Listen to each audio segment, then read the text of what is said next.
नमस्कार, मी अमित कोळेकर. तरुण भारतच्या न्यूज बुलेटिनमध्ये आपल्या सर्वांचं स्वागत. आता पाहूयात आजच्या ठळक बातम्या. महाराष्ट्र विधानसभेच्या निवडणुकीचे निकाल आज जाहीर झाले. आज लागलेल्या निकालानुसार महायुतीकडे 200हून अधिक जागा आहेत, तर महाविकास आघाडी पिछाडीवरती आहे. त्यानंतर राज्यात महायुतीचे सरकार येणार हे आता अधोरेखित झाले आहे. महायुतीने बहुमतापेक्षा जास्त जागा मिळवत विरोधकांना मोठा धक्का दिला आहे. त्यामुळे यावर आता राजकीय नेत्याकडून प्रतिक्रिया येत आहेत. राज्याचे मुख्यमंत्री एकनाथ शिंदे यांनी आपली प्रतिक्रिया देत मतदारांचे आभार मानले आहेत. माझ्या लाडक्या बहिणींचे आभार मानतो. लाडक्या बहिणींनी मोठ्या प्रमाणात मतदान केलं, असं शिंदे यांनी म्हटले आहे. लवकरच महाराष्ट्राचा नवा मुख्यमंत्र्यांचे नाव जाहीर करण्यात येईल, असे पत्रकारांशी बोलताना ते म्हणाले. कर्नाटकातील 3ही विधानसभा पोटनिवडणुकीत काँग्रेसने शनिवारी विजय मिळवला. शिग्गाव, संदूर आणि चन्नपट्टण या विधानसभा निवडणुकीत काँग्रेसने भाजपच्या दोन्ही उमेदवारांचा आणि जेडीएसच्या एका उमेदवाराचा पराभव केला आहे. पराभव झालेल्यामध्ये माजी मुख्यमंत्री बसवराज बोम्मई आणि एच डी कुमारस्वामी यांच्या दोन्ही मुलांचा समावेश आहे. या निकालासह कर्नाटक विधानसभेत काँग्रेसची संख्या आता 137 वर पोहोचली आहे. चंदगड विधानसभा मतदारसंघात 5ही तुल्यबळ उमेदवार निवडणूक रिंगणात आल्याने या ठिकाणची निवडणूक नेमकी कोण जिंकणार याबाबत मोठ्या चर्चा रंगल्या होत्या. अनेक तर्कवितर्क लढविण्यात आले. मात्र या सगळ्याला छेद देत भाजपचे बंडखोर उमेदवार शिवाजी पाटील यांनी जायंट किलरची भूमिका घेत मोठ्या मताधिक्याने विजय मिळवला आहे. सर्वच पक्षाच्या कार्यकर्त्यांनी मतदान झाल्यानंतर जी आकडेमोड केली होती त्याच्याही पुढे मतदानामध्ये आकडे दिसून आले आहेत. महायुतीकडून राजेश पाटील, महाविकास आघाडीकडून नंदा बाबुळकर, भाजपचे बंडखोर शिवाजी पाटील, काँग्रेसचे बंडखोर अप्पी पाटील यांच्यासह जनसुराज्याचे मानसिंग खोराटे हे रिंगणात होते. चंदगड विधानसभा निवडणुकीसाठी महायुतीतील राष्ट्रवादी काँग्रेस पक्षाने राजेश नरसिंगराव पाटील यांना उमेदवारी दिली होती, तर महाविकास आघाडीतील राष्ट्रवादी काँग्रेस शरदचंद्र पवार पक्षाने कुपेकर बाबुळकर म्हणजेच नंदाताई उर्फ नंदिनी यांना उमेदवारी दिली होती. आता या मतदारसंघातून सर्वाधिक 17 उमेदवार आपलं भवितव्य आजमावत होते. यामध्ये अपक्ष उमेदवार शिवाजी पाटील यांनी बाजी मारली आहे.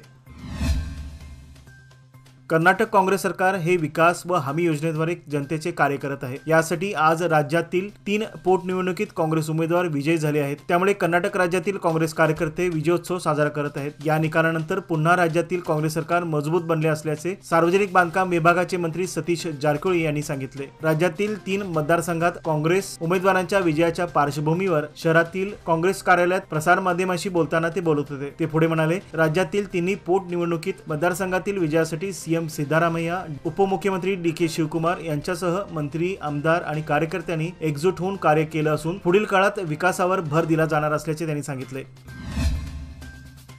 उद्या बेळगावात वीज वाहिन्यांची तपासणी व दुरुस्तीच्या कारणास्तव रविवार दिनांक 24 रोजी सकाळी 9 ते दुपारी 4 वाजेपर्यंत वीज पुरवठा खंडित करण्यात येणार असल्याचे हेस्कॉमने कळविले आहे. राणी चेन्नम्मानगर पहिले व दुसरे स्टेज, बुडा लेआउट, सुभाषचंद्रनगर, उत्सव हॉटेल, तिसरे railway gate, Vasant Vihar colony तसेच वडगाव येथील विष्णू गल्ली, धामणे रोड, कलमेश्वर रोड, देवांग नगर, पहिला क्रॉस ते दुसरा क्रॉस पर्यंतची गल्ली, मलप्रभा नगर, कल्याण नगर, तेगिन गल्ली, वड्डर छावणी, ढोर गल्ली, कुलकर्णी गल्ली, रेणुका नगर, बस्ती गल्ली, जुने बेळगाव आदी बेळगाव दक्षिण भागातील वीज पुरवठा खंडित केला जाणार आहे.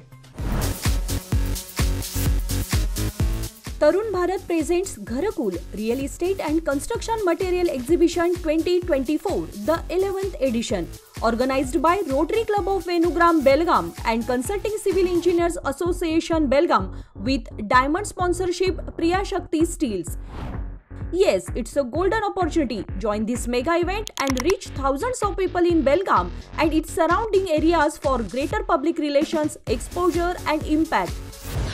At CPED Ground, Belgaum, from 21st to 26th November 2024.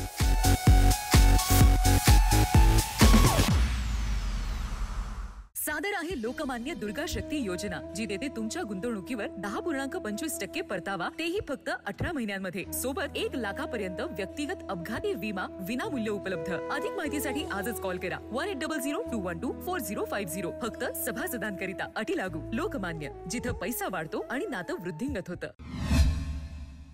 Belgaum येथील सुवर्णसौधमध्ये 9 ते 20 डिसेंबर पर्यंत हिवाळी अधिवेशन भरवले जाणार आहे. याची तयारी प्रशासनाकडून सुरू आहे. अधिवेशन काळात राहण्या जेवणाच्या खर्चावर नियंत्रणाची सूचना जिल्हा प्रशासनाने अधिकाऱ्यांना दिली आहे. जिल्हाधिकारी मोहम्मद रोशन यांनी ही माहिती दिली. राज्य शासनाने बेळगावातील सुवर्णसौधमध्ये अधिवेशन भरवण्याबाबत अधिकृत आदेश जारी केला आहे. अधिवेशनानिमित्त राज्यातील विविध भागातून 224 मतदारसंघातील आमदार, विधान परिषदेचे सदस्य, प्रसार माध्यमाचे प्रतिनिधी, विविध खात्यातील वरिष्ठ, कनिष्ठ अधिकारी, वाहन वाहन चालक, गुप्तचर कर्मचारी, पोलिसांसह सुमारे 7,500 अधिकारी बेळगावात दाखल होत आहेत। त्या सर्वांच्या राहण्याच्या व्यवस्थेसाठी वसतिगृहातील खोल्या आरक्षित करण्याची सूचना देण्यात आल्याचे सांगण्यात आले। केंद्र सरकारच्या पीएम किसान सन्मान निधी योजनेअंतर्गत आर्थिक मदत मिळवण्यासाठी ई-केवायसी करणे बंधनकारक आहे। या नियमाला जिल्ह्यातील शेतकऱ्यांकडून उत्तम प्रतिसाद मिळाला आहे। बेळगाव जिल्ह्यात 96% शेतकऱ्यांनी ई-केवायसी पूर्ण केली आहे। केंद्र सरकार शेतकऱ्यांना बियाणे, खते खरेदीसाठी आर्थिक मदत देत असते। 2019 पासून पीएम किसान सन्मान निधी अंतर्गत शेतकऱ्यांच्या बँक खात्यात रक्कम जमा होत आहे। प्रत्येक वेळी 2,000 रुपये प्रमाणे 3 टप्प्यामध्ये वर्षभरात 6,000 रुपये शेतकऱ्यांना मिळत असतात। सध्या शेतकऱ्यांना केंद्र सरकारकडून वर्षभरात 6,000 रुपये मिळत आहेत। ही मदत मिळवण्यासाठी शेतकऱ्यांनी ई-केवायसी करणे बंधनकारक आहे।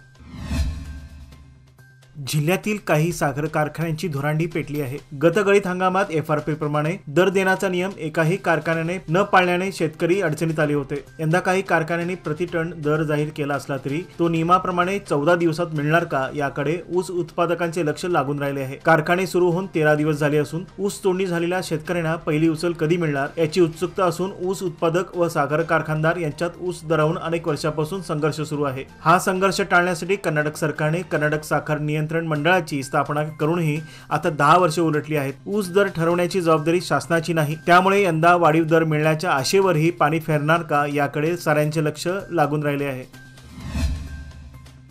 प्रत्येक गावोगावी ग्रामपंचायत निहाय ग्रामविकास अधिकारी, अंगणवाडी कार्यकर्त्या यांच्या सभा घेऊन स्थानिक रेशन वितरकांच्या समस्या जाणून घ्याव्यात, तसेच गाव पातळीवर गॅरंटी योजनेतील अडथळे दूर करण्यासाठी प्रयत्न करण्यात यावेत, अशी सूचना चिकोडी तालुका गॅरंटी योजना समितीचे अध्यक्ष रमेश पाटील यांनी अधिकाऱ्यांना दिल्या। चिकोडी येथे तालुका पंचायतीच्या सभागृहामध्ये राज्य सरकारच्या गॅरंटी योजना आढावा बैठकीत ते बोलत होते। यावेळी बोलताना परिवहन महामंडळाच्या अधिकाऱ्यांनी महिला प्रवाशांची संख्या 40% वरून 60% झाली असल्याचे सांगितले। समिती सदस्यांनी कब्बूर, नागरमुंडोळी व बागेवाडी अशी कॉलेज विद्यार्थ्यांसाठी आणखीन एक वाढीव बस सोडण्यात यावी अशी सूचना केली। जीवनात येणाऱ्या समस्यावर आत्महत्या हा अंतिम उपाय नाही, त्यामुळे शेतकऱ्यांनी कोणत्याही कारणाने आत्महत्या करू नये, असे आवाहन माजी उपमुख्यमंत्री तथा आमदार लक्ष्मण सवदी यांनी व्यक्त केले। कर्जाला कंटाळून आत्महत्या केलेल्या शेतकऱ्यांच्या कुटुंबियांना नुकसान भरपाईच्या रकमेची ऑर्डर प्रत वितरित केल्यानंतर संवाद साधला। शेतकरी वर्ग अडचणीत आहे। आर्थिक समस्या आणि कर्जामुळे आत्महत्या करण्यासारखा कठोर निर्णय अजिबात घेऊ नये। शेतकऱ्यांच्या जीवाची किंमत मोजता येत नाही, त्यामुळे कोणत्याही शेतकऱ्याने आत्महत्येचा मार्ग पत्करू नये। कोणतीही अडचण असल्यास मी प्रत्येक शेतकऱ्यांच्या पाठीशी असल्याचे त्यांनी सांगितले। याचबरोबर आजचे बातमीपत्र येथेच संपले। अधिक माहिती आणि ताज्या घडामोडी करता पाहत रहा तरुण भारत न्यूज चॅनल। तसेच आमच्या चॅनलला लाईक, शेअर आणि सबस्क्राईब करायला विसरू नका। आणि विश्वासार्ह बातम्यांसाठी दररोज वाचा दैनिक तरुण भारत। धन्यवाद।